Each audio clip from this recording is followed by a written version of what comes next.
Well, good morning, everyone. Thank you so much for being here. My name is Terrence Wall. On behalf of the Monmouth Regional Chamber of Commerce, I want to welcome you to ChamberCast. Shout out to Ming, Shared Universe Podcast, always making it great. We're always fortunate when he could be here. This is a man on the move, traveling worldwide to so many different things. So when he's able to share his time to offer his fantastic services, we greatly appreciate it. We're not filming Severance at the moment, but you'll see this iconic spot that we're in right here, and we're proud to share our appreciation to Ralph Zucker, the visionary of this location, and they're now in Chicago and Fort Monmouth, and inspired with Somerset Development is doing so many amazing things, and we thank him so much for providing the ability to share impactful information every single month on behalf of the Monmouth Regional Chamber of Commerce. Is open to all folks. This meeting is particularly impactful. We have meetings once a month that outline so many different topics for business, for important items in life. We do Cardiac Awareness Month and other different things, and working particularly with nonprofits, which is so important. So we want to thank the Monmouth Regional Chamber of Commerce, thank Bellworks and the fantastic team here. I see Mordecai is there. Thank you so much for being here. It's an honor that you're here. We're going to share important information about physical and mental health and how it all ties in with self-love, and how things really dovetail together so importantly, because physical health is talked about really so often, right? But mental health is as important, if not in certain respects more important, because it all ties together for the human condition. So listen well. We're also streaming live to Facebook and YouTube. Please share this information with your friends and family and your business partners and the folks that you work with and the folks that you love, because in the next hour you're going to have a tremendous amount of information from three fantastic guests. So I'd like to introduce our guests, and then we're going to quickly go around the room so they can hear who you are, and you can share your business and what you're doing. We'll go around the room in a moment. We're here with Dr. Sue Massie, Doctor of Naturopathy, treating patients in 2002. She's going to share her holistic health expertise with us. Dr. Wasib Malik MD. Dr. Malik brings a unique and holistic perspective to healing. He's co-founder of Mind Body Healing Center, which recently opened up right down the street right here in Holmdel. And also Julia Salvia, founder of Self-Love Archives, the brand behind Bloom, which is a self-love expo, and you're going to learn about that as well. And I want to thank our guests, and let's give them a round of applause for being here with us today. Thank you. So Jean, if you can go around the room, that would be great. Thank you. My name is Mackenzie. I actually work with Dr. Mallet. I'm the practice manager of Mind Body Healing Center. Thank you. Welcome. Good morning. Sal Folletta from Mazza Recycling, providing trash recycling container service. This is Eric, Drew, and Anthony at the end. We're all from Mazza. Thank you. Hi, I'm Randy Zamkachovich, and I'm the Chief Development Officer for 180 Turning Lives Around. We work with survivors of domestic violence and sexual assault. Thank you. It's very important work that you do. Good morning. I'm Tara Demianovich. I work for Community Affairs and Resource Center, and we offer over 10 programs of social services that are free to our community in need. And you have an upcoming event, the wine event, the vino event in September, right? Galleria in Red Bank. Good morning. I'm Ann Mohammadi, board member for Lunch Break and Monmouth Park Charity Fund. Thank you. Hi, Al Aloisi. I'm board member of this wonderful chamber, and I'm an independent insurance advisor. What that means is I find the best rates for you, annuities, life insurance, and et cetera, health. And yes, and Al was on the piano on the way in when you heard that lovely music. Thank you, Al. Hi, I'm Elena Wharton. I'm a music teacher at the Brookside School in Lincroft Music. Thank you. Good morning. I'm Alex Neal, a women's empowerment coach, and I work with women who find themselves newly single, and I help them to kind of build their life back together after divorce. Thank you. Hello, I'm Gabriel. I currently work at Vaco. We're a professional services company, and I help lead our IT practice locally here in Monmouth County. Thank you. Thank you for, you're new here today, right? Thank you for coming. Hello. Oh, sorry. Hi, this is Kim Keating, and I am the founder of the 50 Factor, which is a membership organization for women in their 40s, 50s, and 60s who are ready to go back to work after a career break, and we work with employers to hire them. Like a second act, right? Exactly. Second act. Thank you. Yes. Good morning. I'm Gail Bonus, and I am the Administrative Specialist with the Chamber of Commerce, Monmouth Regional Chamber. Thank you. Welcome, everybody. My name is Therese Rolke, and I'm the Executive Director of this great chamber. And I just want to give a hand to the walls, because without them, this would not happen. So thank you for doing this every month. Thank you for your support. Did I miss anybody? I'm Jeannie Wall, the owner of Hometown News, publishing for Tap Into for Monmouth County. Thank you so much.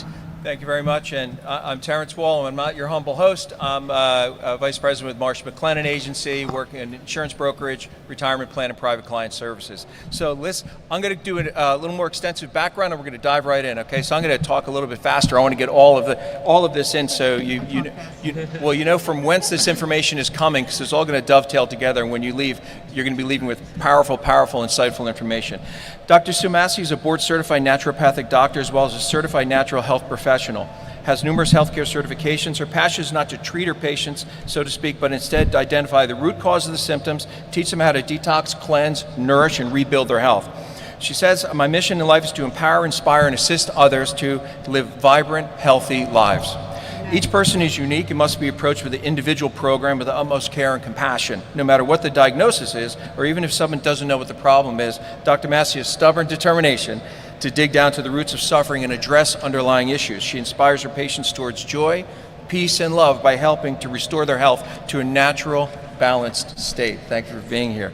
Dr. Wasib Malik is a dynamic psychiatrist, and I've met this fine fellow a few times and his peers, and what an awesome team they are, and they're right here in Holmdel. He dedicated his expertise to Jersey Shore University Medical Center, recently co-founder of Mind Body Healing Center in Holmdel, had a fantastic grand opening. You should go visit them soon. He brings a unique and holistic perspective to healing, utilizing a blend of therapeutic techniques, medication management, and lifestyle interventions to address his patients' mental health, which is intimately tied to physical health. As you'll hear today how important it is, it's inextricably tied together. His background in medicine and psychiatry has equipped him to provide comprehensive care for diverse patient populations, addressing the complex interplay between physical and mental health referenced earlier. With a keen understanding of how medical conditions can influence psychiatric symptoms, Dr. Malik takes an integrative approach to treatment, ensuring that both the physical and mental health aspects of his patients' well-being are thoroughly addressed. Dr. Malik's commitment to individualized care allows him to tailor his approach, empowering patients to achieve both mental and physical health goals within a supportive and compassionate framework. Well done, sir. Thank you, Terrence. Yeah. And Julia Salvia, thank you so much for being here. She's the founder of the Self-Love Archives. It's a lifestyle brand of ever-growing archive of everything you need to love yourself more emotionally, physically, spiritually, and with community. And that's part of what we're doing today. Every month, the Chamber brings together folks to help build and encourage and nourish the community with information that's really important. Julia says, I created Self-Love brand because I spent so much of my life struggling to love myself, but I knew I couldn't be the only one. True. Now I get to be the self-love bestie you've always needed. Awesome. Julia is the creator of the Bloom Expo with a focus on self-love and self-care, both mental and physical. And she's going to share some of the details with us today at her upcoming event, which is located in no other fantastic location than Bellworks, right? Yeah. All right. Okay. Thank you. Yeah. So I'm going to start right on my right. So we're boy, girl here. Dr. Sue, tell us a little bit about yourself. How'd you get into the field? Like, what inspired you to do what you're doing for folks? Okay. Back in 1995, my husband became very ill, and we couldn't figure out what was wrong with him. And through many doctors and spending a lot of money, we finally came to the point where a neighbor came to my door and said, I think your husband has Lyme disease. And I said, Lyme disease? And I laughed at her because my dad supposedly was one of the first cases back in 1980 here in Monmouth County in Colts Neck. And when he had it, he was in the hospital, and then they gave him something called doxycycline, and he got better. So I thought it was no big deal. I had no idea what I was talking about. So anyway, my husband, we found a medical doctor that's an LLMD, which is Lyme literate medical doctor. He got diagnosed. The doctor kept telling me I had it, and I said, "You're crazy, I don't have Lyme disease," and turned around that I did have Lyme disease. So I have 6 children. All of them were diagnosed with Lyme disease, my mother, my father, and it goes on and on and on. Well, that was back in 1995. After 5 years of antibiotics, I ended up paralyzed from the neck down, and a doctor told me I had ALS, Lou Gehrig's. They said, "You'll be dead in 3 years, so go home and make plans." My number 6 child was 4 years old, and all I thought of was my 2 daughters. I wanted to see them grow up and get married. So I threw out the medical doctors, and I'm not trashing medical at all. I'm just saying what works for me. And I ended up talking to this neighbor who was very sick with Lyme, and she was doing pretty well. And I learned about things like Rife machine, which is Royal Rife, which has to do with Tesla, and frequencies. This is back in 1995.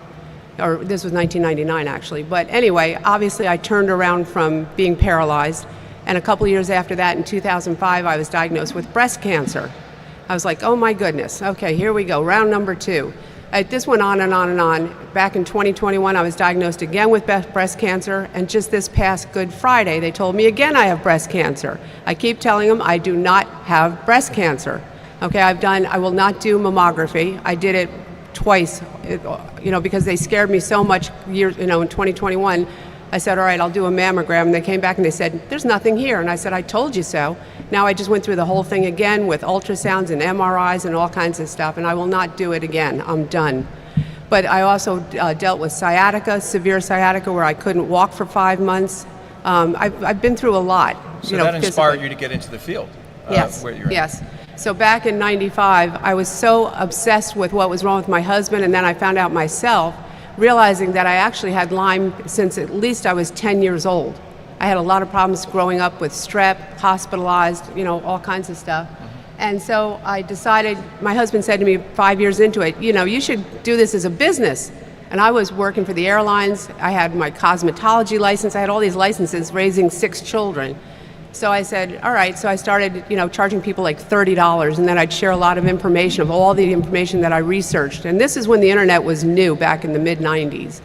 So from there, I got my certified natural health professional little degree, and then I went on to Trinity and got my naturopathic doctor degree. And my passion is to help those of you, male, female, I don't care what you are, that you're suffering with something that nobody can give you answers to, because I've been there. And just recently, with this recent breast cancer again, I keep looking for answers. And you can come to me with a crazy, 36-letter diagnosis, and what I do is I pull it apart, and I feel the body is an orchestra, and there's lots of pieces to it, and everybody has to show up or you're not going to feel well. So when your gallbladder's giving you a problem, then it goes into the pancreas, you end up with pancreatitis. There's so many things to this, and I go to the root cause to take care of what's going on. And what's interesting about what you're saying, it's you have, however you define it, traditional medicine. Right. And then you have other forms of medicine or treatment protocols where you might think that they're mutually exclusive, but maybe perhaps Dr. Malik, you can share your insight, because even the practice, Mind Body Healing Center, yes. Can you dovetail for example, there have been, over time, there's a diagnosis which is valid, or upon further study, it may be something different, why we have second opinions, right? But the kind of the intersection of traditional or maybe perhaps defined traditional medicine and what you would redefine it as, which is this connectivity. Can you speak to that from your perspective? Absolutely. I just want to give a round of applause to Sue for sharing something that was so inspiring and moving. So just give her a round of applause. Thank you guys. Thank you. To go to your question, Terrence, I think before I jumped into psychiatry, there was a lot of rumors, there was a lot of sayings like, oh, it's all pill management, give a medication for the diagnosis and it'll fix your problems. I think more and more we got into psychiatry, and as we opened up Mind Body Healing Center, I think we all shared a vision. And when I say we, I'm one of the 4 psychiatrists at Mind Body Healing Center that focuses on not just giving medication if needed, but we also focus on other aspects of your life, particularly lifestyle medicine, where we can involve sleep, we can involve nutrition, we can involve movement, because that plays a majority of what's going to help you in no matter what your diagnosis is. And I'll tell all my patients, like, if you need a medication and if it's the right medication for you, it's going to provide up to 20% benefit. And that might be enough for you to feel the edge and, you know, start getting the ball rolling down the hill. But 20% is not a lot. 80% is where the money's at, and that involves everything I mentioned before: fixing your sleep schedule, making sure your environment around you is healthy, including self-love. Like, all those kind of things play a huge role, and I think that's what we try to differ ourselves from traditional medicine or psychiatry. And is that some of the misconceptions would be then that it's that there's a pill for that, or that folks are seeking a quick solution, for example? Well, like right now, the advent of different types of medications that may assist with certain items but mask others. Like, are there certain misconceptions out there about the medical management? Certainly. I think sometimes when patients walk through the door, we get a variety of people coming in, either saying, like, I want a medication that fixes everything, or the opposite, I don't want medication at all. And we always take a step back and tailor it to the patient to see what their issues are and how they can achieve their goals in that moment. I think the misconception, like Terrence was saying, is the pill fixes it all, and it certainly does not. It can be a start, it can provide the first baby step, and it might help get the momentum going, but a lot of it comes from self-discipline. Yep. And the momentum goes both ways. For example, like in Julia, this is for you. For example, folks may, if they're feeling positive and healthy and good about themselves, then that brings on other items, other synergies and things of that nature that tie into self-love. But if there's a pattern of not feeling good about yourself, and perhaps it's reinforced by different life events, then that momentum is going in a different direction. Can you speak to that and speak to self-love and how important it is? Yeah, I think that a lot of self-love comes from understanding this number one thing. Stop thinking that it's some sort of destination that you need to get to, because it's not. It's something that every single day you wake up and make that choice to say, I'm going to love myself today, no matter what I'm going through, no matter what life has thrown at me. I don't believe that it's this place of, oh, I'm going to be happy one day when I have this and I am that and I look like this. It's not. So I think that the struggles that we go through, it's reminding ourselves that each of the chapters in our lives are not the same, and that we need to love ourselves as we are today. And I really believe that when we understand ourselves at our core, without medication at first, and understand, maybe it is sleep, maybe it's the way that I'm eating, maybe it's the people that I'm hanging out with, maybe it's the spaces that I inhabit, maybe there's something else that we could change without immediately going straight to, someone else for help. And really looking at ourselves on the inside. When we know ourselves, we love ourselves. So the more you know yourself, the more you have the opportunity, and you give yourself the opportunity to love yourself. And was there a turning point where you said, has to start here first for you? Yeah, I think that we are really fed a lot of this information that, oh, you'll love yourself when you lose the weight, or you'll love yourself when you get the job or get the car or the house or the girlfriend, the boyfriend. Like, when I started to realize that we're just going to be in this constant circle or cycle of chasing something, we're never going to get there, because we're going to keep getting what we want and then get there and be like, oh, this isn't enough. I need more. It's never enough.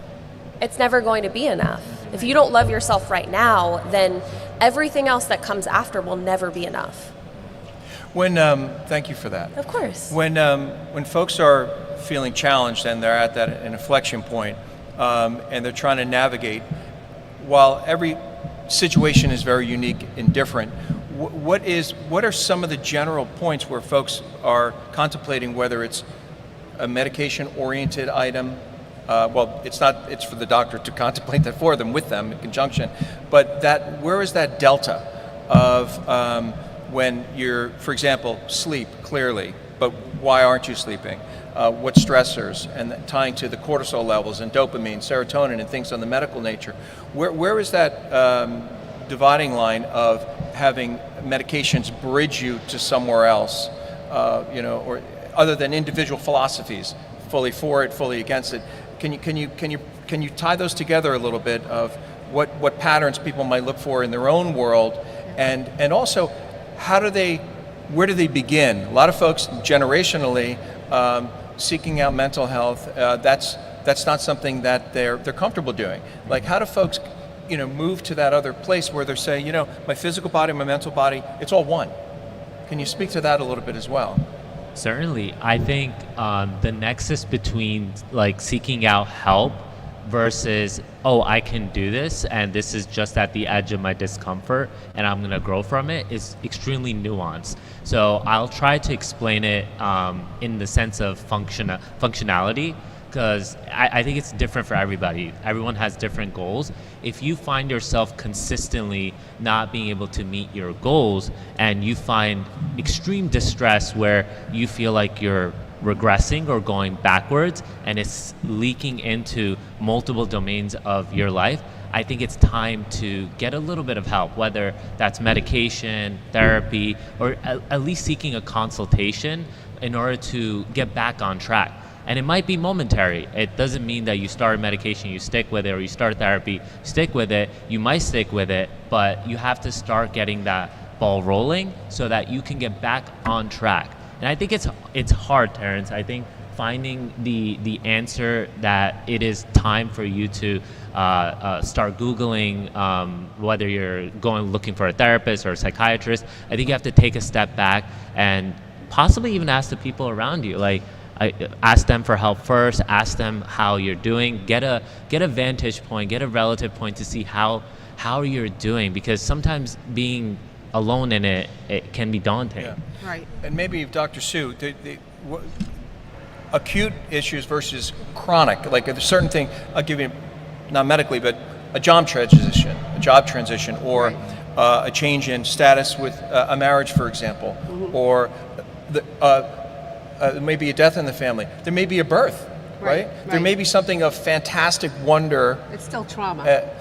So is there a differentiator in your fields where it's more of an acute, like an immediate issue that ties directly to something, versus something that's chronic over, like you mentioned Lyme, chronic over time? Can you speak to those types of things, the more immediate versus more patterns that might be over time? Yes, when I see a patient, the first thing I look at is when they walk in the door. I can see what's going on with them. I can tell by their face. Your body just gives off signals everywhere. The problem is we're not listening, or we don't understand what those signals are. So like you say, from childhood, trauma has a lot to do with it, okay? It's dis-ease. Dis-ease means you're not at ease within yourself. Why? Because when you were a child, you were told you were never going to amount to anything. You had a smarter sibling. Your parents didn't like you. Your father left. Your mother left. My mother left on me, and it left a huge hole in my heart where I gained 185 pounds in high school. So it becomes a weight issue, okay? And then you get your addictions, no matter what it is. So I believe personally that you give the body what it needs, the body heals itself. We are incredibly smart in our body. I do not personally believe in autoimmune disease, because what that means is that your body is making a mistake. When they say like your thyroid, I'll pick on that one. Thyroid is autoimmune, where your body's turning on itself. That's a bunch of malarkey in my opinion, because when you give the body iodine and a thyroid, I have a thyroid tissue, which is like a medication, but it's not a medication. It's thyroid medication without all the chemicals. It's thyroid tissue. It's pig tissue. With iodine, you correct the thyroid, and that's sleep. Sleep apnea is a thyroid, hypothyroidism usually. So people don't even look at that. They just put you on a CPAP or whatever else to try to get you to sleep. So I think medication is not the immediate answer, because it's medical. It's chemicals. I believe in detoxing, cleansing, but using the right things to feed and nourish the body. Feed the thyroid, take care of your gallbladder and your pancreas. You know, there's a lot of that going on today with the semaglutides, you know, with the weight loss drugs. And there's a lot to it that people don't understand what's going on with those drugs, where it freezes the gallbladder into the pancreas, end up with pancreatitis and so forth. But I can help correct that. So, you know, if you are on semaglutides, you need some help, and you do that along with it, and you're going to have success. Well, thank you for that. You know, one of the items, when we were talking a little bit earlier, what you see how there's just differences of philosophies, differences in ways to address so many different things. And Dr. Malik, you had said something that was really interesting, and I'd like to hear from everyone a question that I have on this, which is essentially like where to begin. But you had said, we were talking a little bit earlier, and I'll let you describe it better, is regardless of where you're at is really making an appointment with yourself, essentially. I'd love for you to describe that a little bit because sometimes we have, whether it's stress, whether it's whatever the different dynamics, maybe organic, there are organic issues that's in that space, but is for the folks that may have anxious or changes in life and other different things, talk about like the pause, where you pause and you give yourself that space to have that appointment. I think that would be helpful to everyone, really as a general kind of for themselves. Can you speak to that a little bit? Absolutely. I think in our modern day society, I think it's, as I was describing to Terrence before, it's go, go, go. We have an appointment after appointment after appointment, whether it's at work or whether it's at a hair salon. I think we don't take enough time to have an appointment with our emotion. The common example I give for an anxious patient is they'll say, I can't stop thinking about this. And I'll ask them, have you given yourself an appointment to knock on the door of anxiety? You can take 15 minutes throughout the day, preferably before dinner time, where you schedule an appointment with your anxiety. And this time, it's not coming up uninvited. You're actually taking the time to sum up all those worries in your life in those 15 minutes, and you'd be incredibly surprised how many things you can go through in 15 minutes. And I'd say don't do this in the morning because it can leave somewhat of an imprint earlier in the day. But right before dinner time, before you're spending time with your family, you could take that time and be a little distracted afterwards and let your brain sleep and process that afterwards. Right. Thank you for that. And you know, with things that are moving fast, it also ties into I think an incredibly important topic. With a fast life, oftentimes there's fast food. Yes. So that's my segue into nutrition. Yes. Can we start with Dr. Malik and also Dr. Sue and Julie to talk as well, Julia, about nutrition and how that impacts the mind-body connection, and perhaps some just simple guiding thoughts that everybody can benefit from. That would be, I think, fantastic. Absolutely. I think it's a great segue. I think, once in a while, like if, you're having cravings, you want to, go to McDonald's, that's okay.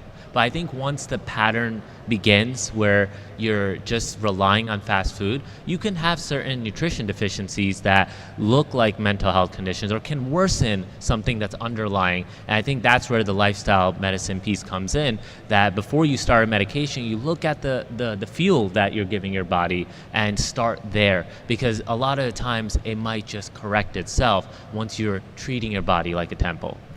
I find that most people don't eat enough protein. They get up in the morning, they have their coffee, sometimes with sugar, milk, whatever, and then they rush off and they might grab a bagel at work or donut or whatever. We're not getting enough protein in our diet. You'd be a lot better with your blood sugar if you got up and had protein in the morning, whether it's an egg, a handful of nuts, just something is better than nothing. And that helps the fight or flight, which is most everybody's in the sympathetic fight or flight. They're going, and then at night they can't turn their brain off. To turn your brain off, you need potassium. And I have a product called Organically Bound Minerals, and that's what does it. It slows the brain down so you can sleep. So that's a big problem, is this fight or flight. Coffee, sugar, and it burns out your adrenals. Your adrenals are little glands in your back, and when you start feeding those with some vitamin C and ashwagandha that we've talked about, there's many things that feed the adrenals. I have specific products that I use to feed the adrenals, and then that gives you the energy to get up and go. And when you have weak adrenals, you don't sleep at night. That's the person that wakes up at 3 a.m. They have weak adrenals, and it's also low blood sugar. So a little protein before bed would help also for sleep, but it's thyroid and some protein, and you'll sleep much better. I sleep 8 hours a night, solid. I don't get up or anything. I sleep not 8 hours a night. I would like to sleep 8 hours a night. I will teach you. We're gonna have a program on jealousy next month, so I can talk about how envy and jealousy could be a positive, nurturing experience to go to sleep at night. I'm joking. Sleep is critically important. That's how you heal. If you don't sleep, you're not going to heal. Yeah. And Julia, could you share some thoughts on nutrition, and also can you tie it to your event Bloom, because I'm presuming that that's part of the dynamic with the other items you're going to have at that event. Yes, there will definitely be food at the event for sure, because you can't have an event without food. I think a lot about nutrition for me is, it's number one, something that I've definitely struggled with throughout my life. But I think at the end of the day, what I've realized is that it's very much about balance. Like, yeah, go to McDonald's if you want to. Have a banana this day if you want to. But I think that if we do too much of either, we're just making ourselves sick. Because our body doesn't need just one thing. Our body needs multiple things to keep us healthy. So at the end of the day, it's what is making you feel good. And what makes you feel good isn't what is going to make someone else feel good. And part of sleeping is healing. Part of fueling our body or feeding our body is fueling our body, giving us the energy we need to actually go throughout the day and to sleep well, as you mentioned. And I think it really is very much about balance. And I think that's a little bit about what we're trying to do with Bloom too. It's a lot about the balance of coming into a space, feeling comfortable and connected and actually, wanted in that space. I think we go to a lot of events and there's a lot of things that are missing. Good food, since we're on the topic of food, but definitely the connectivity between people and things, which is so important. Because I know self-love can sound very right? And just ourselves alone. And it's a lot more than that. It's the connection with ourselves and the connection with other people, which I feel like is where you kind of come into.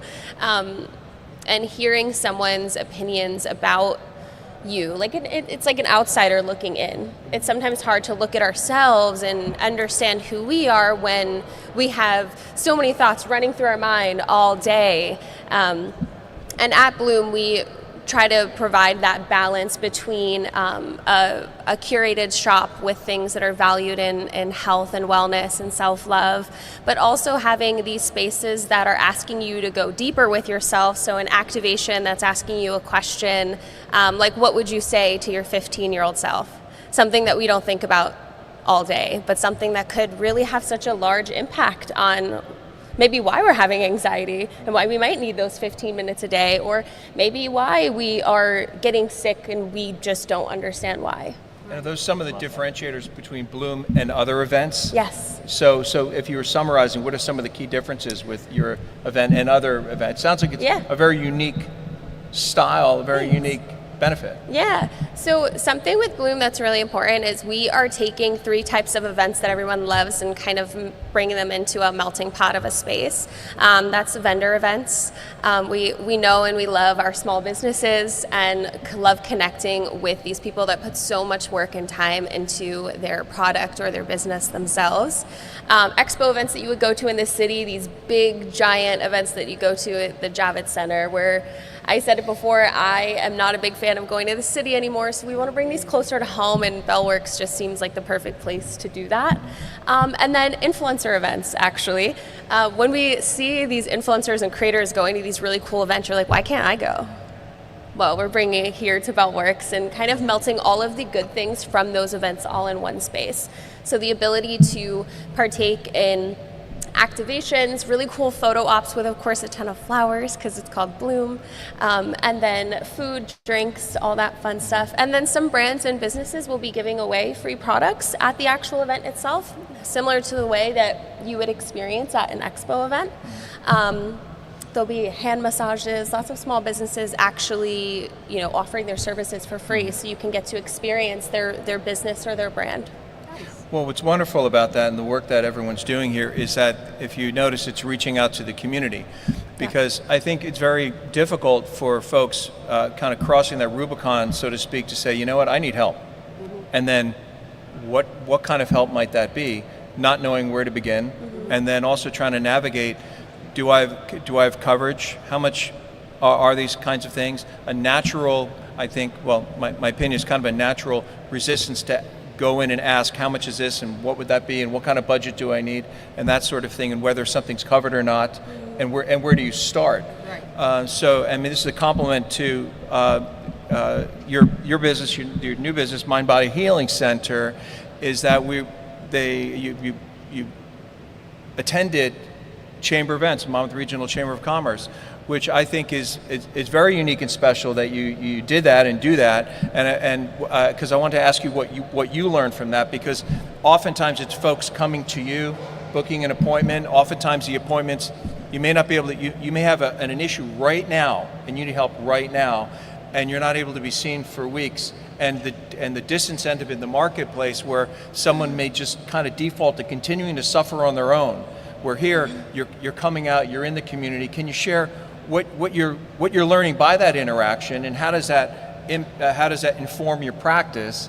And are there ways across the board, if someone's listening, to break down the barriers of connectivity with folks that are in your space, and that daunting piece where you're making that call and booking that appointment? Can you speak to that and how that informs your world here? Absolutely. I think, first off, I want to thank you and the Chamber of Commerce for hosting those events, because it gives us an idea of who's present in the community.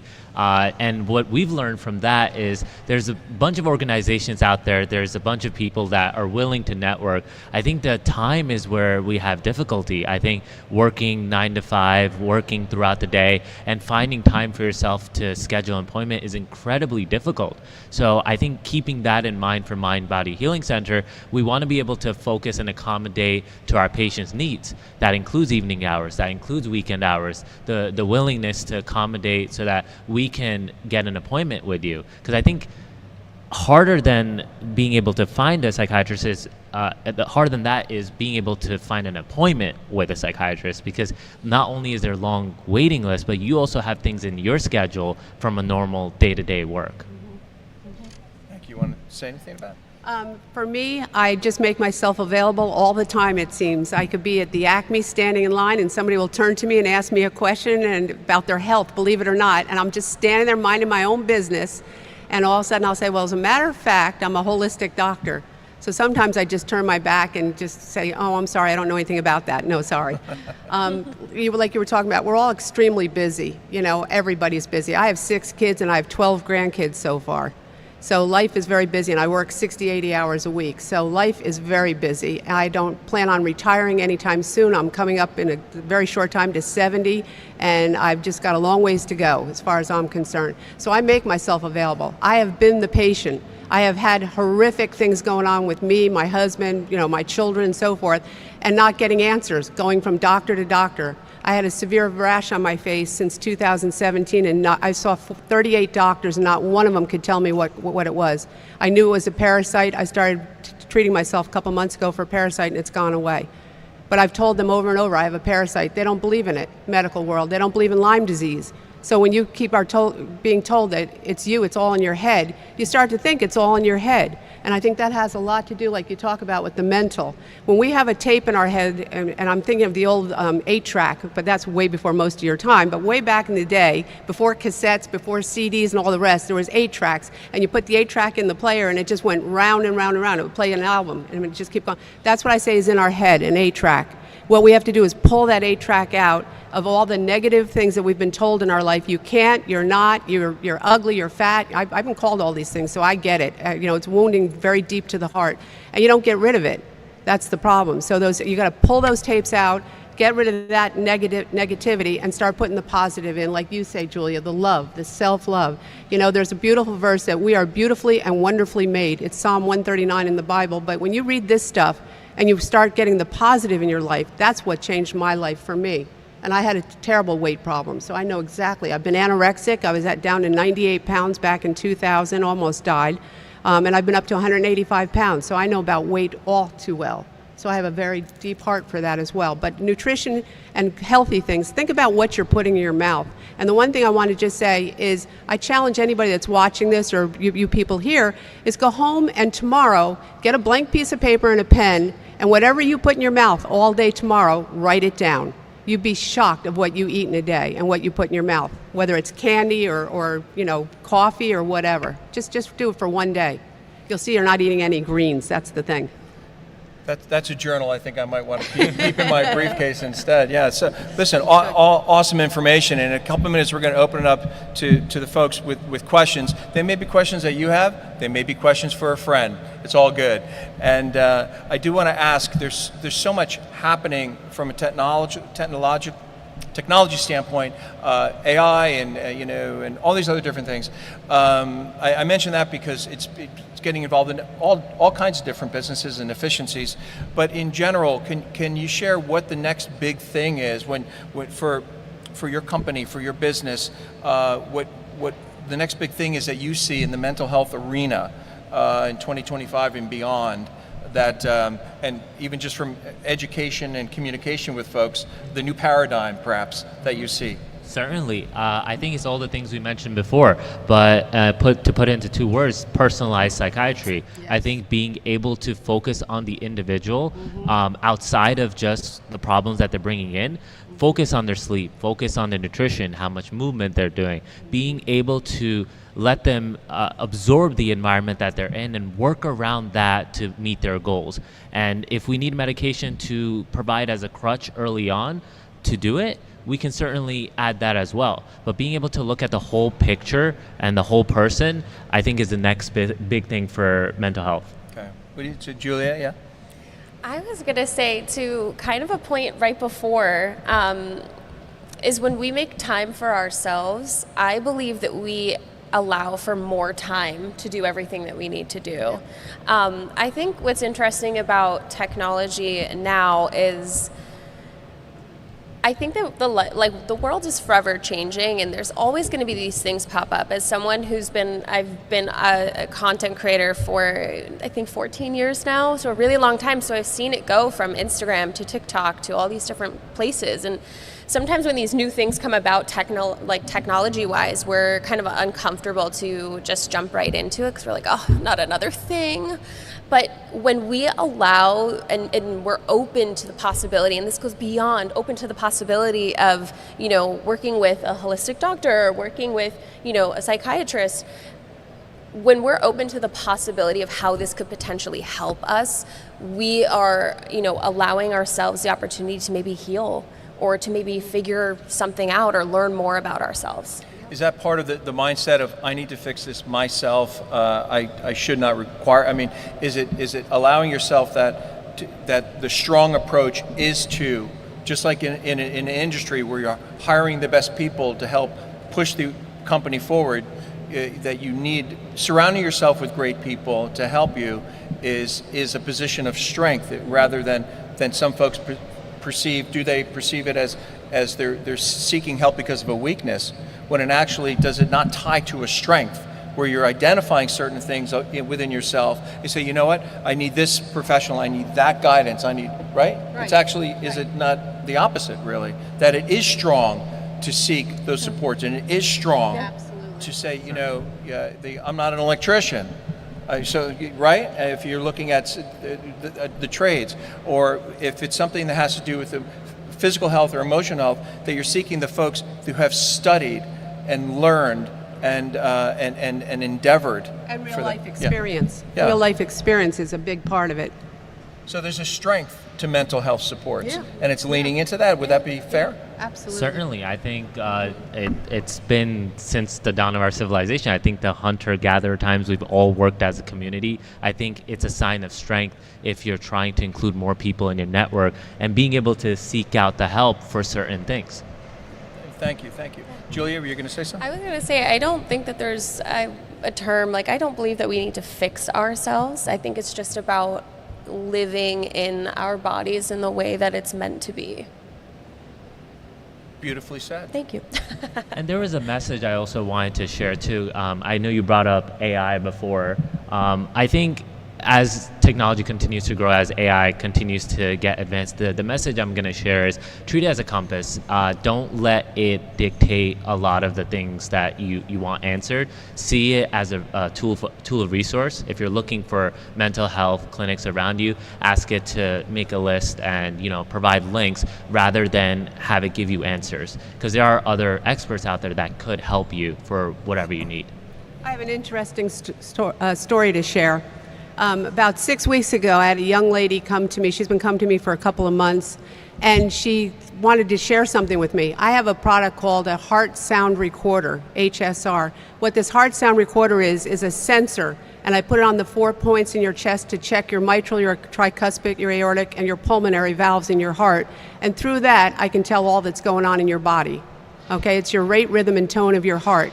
And so I did it on this young lady, and I did my other thing, which is called a Zytoscan, which is an electrodermal testing, test your whole body again. And I put the two together. I gave her the supplements that she needed and so forth. Well, 6 weeks ago, she came to me and she said, Dr. Sue, I got something to share with you. And I'm like, okay, because I don't do social media. Sorry, but I don't. Anyway, so she said, I have this AI app that I want to show you. And I was like, okay. So she showed me, and she printed everything out of what she did and what I've done with her. And then it gave a score at the end of everything I gave her. And the last comment was, stick with this doctor, she's excellent. And I was like, oh my gosh, like what happens if it said she's horrible, to get away from her, So I don't trust artificial intelligence. I'd rather talk to a human being. I'd rather come to you and look you in the eye and talk to you and relate and see if we have a good connection. So that's just my experience so far with AI. Avoid hallucinations, right? Yes. So we're going to open it up for questions. And before we wrap up, I want to hear about the next big thing in your practice, in your life, in your world, and also how folks, because we're streaming live and this content typically is seen by thousands, how do folks reach out to you and how do they connect with you? And while the audience can't see, those shoes are the best shoes I think I've seen in some time.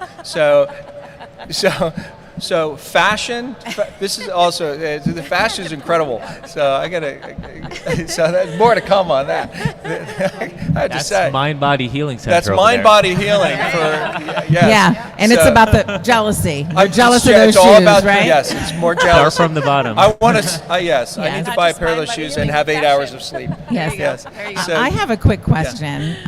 So you touched on it briefly with the parasite. So what is going on? Because TikTok, Instagram, I'm seeing it on the reels, all about the parasites. What is going on with parasites, number one? And then number two, with the dental work.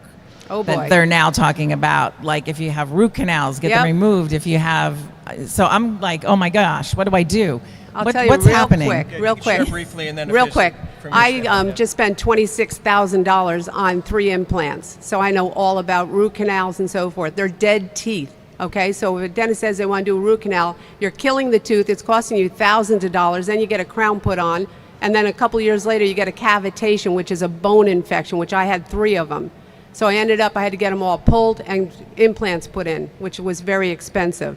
So that's what I feel about dental, okay? If you need implants are safer than root absolutely, canals. but there's a certain type of implant, and I'll talk to you about that later. Okay. Parasites. Parasites are everywhere. A lot of people eat sushi. I do not eat sushi, but there's a lot of parasites in sushi. There's a lot of parasites in your vegetables and so forth. They're all over the place.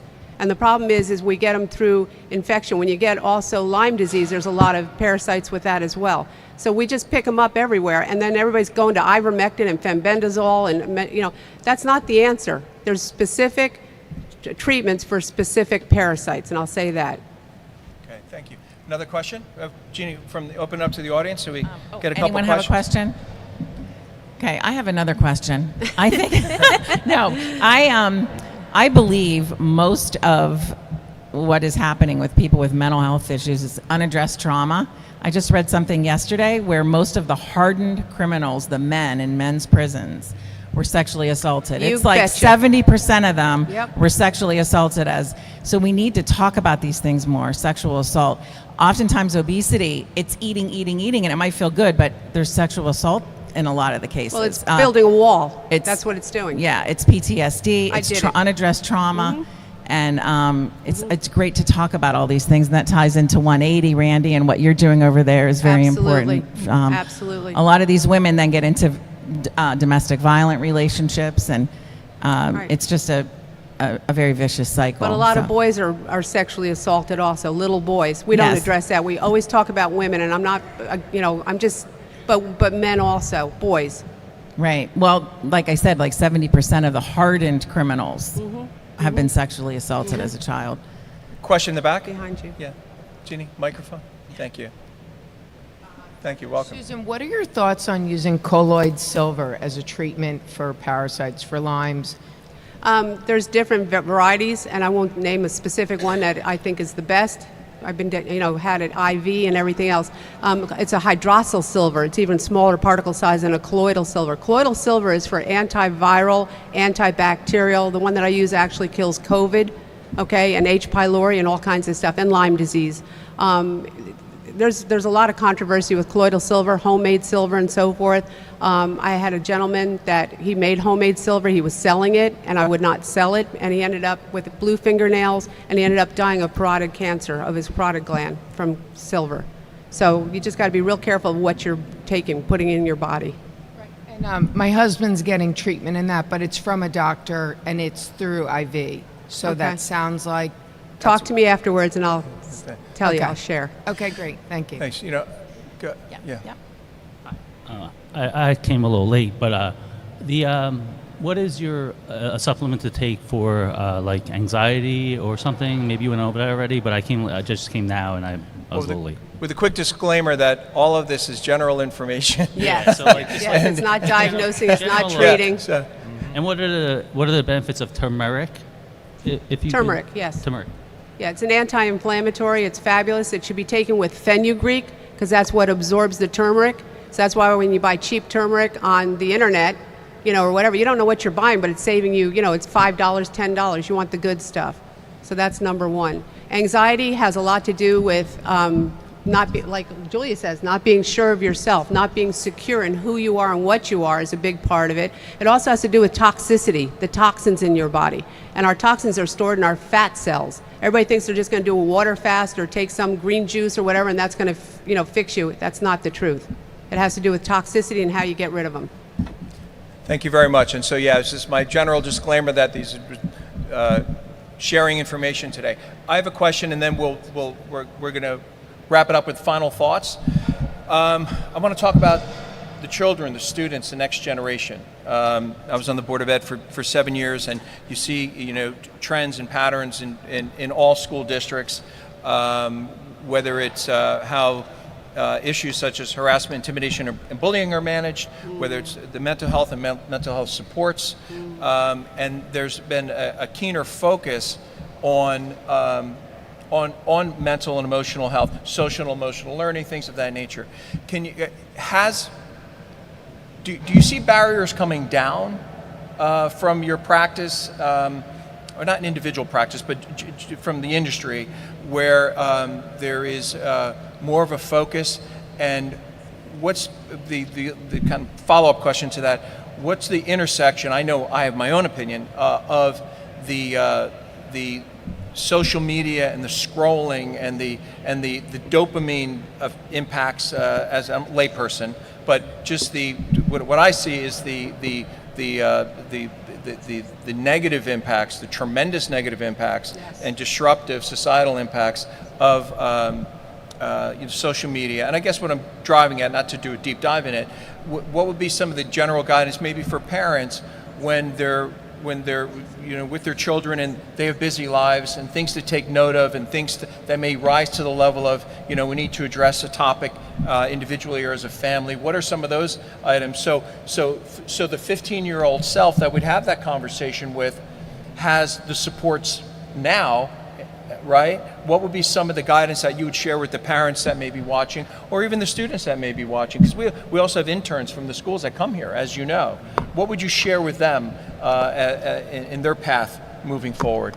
It's an excellent topic you bring up, Terrence. I think with social media and everything, I think the pendulum's kind of swinging in the other direction. There's so many words out there, terminology, people are throwing a lot of words and not knowing what it exactly means. Right. I know one of the common ones is like, oh, he's a narcissist. I think the important thing for students and kids of this generation is specifically being able to and less so the kids, more so the parents, being able to recognize a change in their kids' functionality. And this might look like grades dropping or less communication on the dinner table or not showing up on the dinner table. These nuanced changes are things that you should be watching out for as parents, as teachers, and as you're getting older as a student and as a kid into a teenager, even more about yourself. If you're noticing these changes, that might be the nexus where you might need a little bit more help. Thank you for that. Julia? I think what's really important to understand about social media is it works to make you continue to watch, continue to scroll, continue to interact. It's a very, as you said, it's just a very nuanced type of thing to try to control and to try to put some sort of lock on it for especially children. What's super important is to recognize what you're consuming as an adult. And sometimes I think it's very difficult to try to figure that out when it comes to children, because I think it's more of like the conversation that maybe the adult or the child needs to have with their parent to understand that what's here is not necessarily the truth, or is not necessarily, it's probably just one little tiny piece of the bigger picture. I mean, I've been an influencer content creator for, as I said, over 14 years, so I've seen it change, and the algorithm is meant to work for you, not against you. But if you allow it to work against you, it will. Thank you. Dr. Sue? I just find social media to take up way too much time. I grew up in the days when we went outside and played. We picked up a stick and we played games with it, or kickball, or hide and seek, or whatever. So I just find social media very difficult. I have 6 kids, like I said, they're all grown, they're in their 30s and 40s. I have 12 grandchildren that are little, and some of my kids don't allow their kids to have computers and laptops and all that kind of stuff. I think it's way too soon to give children phones when they're 8, 10, 12 years old. Heck, if you guys have an iPhone, you don't have it in a case, you know how delicate that thing is, and you drop it and it breaks, and you give it to an 8 or a 10-year-old, like they don't have the responsibility to do it. And I think it just sucks up your time personally. So I stay away from social media. I know it's very antiquated, but I don't need it. My business is all run by word of mouth. I don't advertise and so forth. People find me, and I find that a lot easier. Yeah. So what you're hearing today is that, when you're focusing on your mind, when you're focusing on your body, you can come to a place of healing, but you can also come to a place where you become more aware that you need healing. Awareness, right, is folks can go through their life for many, many, many years and not realize, my gosh, I'm just realizing now. Right, as you get old. Yeah, and so a wonderful time to start would be now. Right. Some folks, where do you start? Is it mental health counseling? Is it psychology? Is it psychiatry? Is it I think perhaps the message is just get started. Right. With professional assistance, and if you're with good quality professional folks, that they'll help guide you on that journey. Is that accurate? Yes. Certainly. Yeah, and so it's. I hope today we're able to continue breaking down the mind-body connection, and which is so having your organization, the Mind Body Healing Center, is so apropos, and it's just getting started. Mm-hmm. So we'll start with Dr. Malik. How do folks reach out to your practice? Can you share what's available right here in Holmdel, and how folks can avail themselves of your team of talented folks? Absolutely. I think it's very simple. If you go on the website, you fill out a basic intake form, we'll get it and we'll reach out to you. In terms of the services, I know Terrence was just saying sometimes it could be hard to know where you start.